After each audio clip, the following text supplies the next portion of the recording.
अनुभव का भोग स्वीकार कर लो, लेकिन तुम्हें आत्मबोध नहीं देंगे। उन्होंने कहा नहीं, मुझे आत्मबोध ही चाहिए। तो बोले ब्रह्मलोक का ईश्वर स्वीकार कर लो। उनका नहीं, मुझे आत्मबोध ही चाहिए। तो जो ब्रह्मलोक तक के भोगों का वैरागी होता है उसे आत्मबोध प्राप्त होता है। आत्मबोध बड़ा कठिन है, और इसीलिए मोक्ष कहाँ होता है? मोक्ष तभी होता है जब आत्मबोध, और आत्मा कोई और नहीं, स्वयं का। बड़ा आश्चर्य का विषय ये है कि 3.5 हाथ के शरीर में अपने को रहते रहते 40, 50 वर्ष, 60 वर्ष, 70 वर्ष, और कभी अपने से नहीं मिले। आश्चर्य की बात है, बाहर ही घूमते रहे, कभी अपने को नहीं देखा। अपने बोले देखा है, अपने शीशा में देखा है, अरे तो पांच भौतिक देह के ढांचे को देखा, अपने स्वरूप को कहाँ देखा?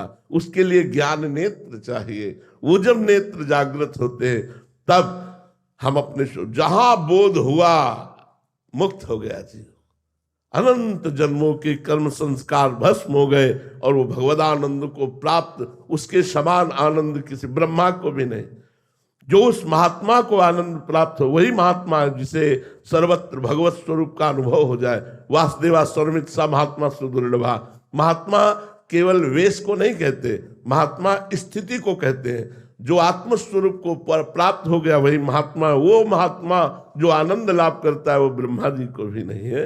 इसलिए भाई, कौन है जो आत्मस्वरूप का बोध प्राप्त करना चाहता है? कोई बिरला है, नहीं तो मनोरंजन वाटिका माया फेंक देती है, हम उसी में लग जाते हैं। बोध प्राप्त करने के लिए कौन चलता है? जहां चला रुपया, पैसा, मान, प्रतिष्ठा, ये वो, बस इसी में पूरा जीवन व्यतीत हो गया, और इससे वैरागी होकर आत्मबोध होता है और उसी में वो फंस गया।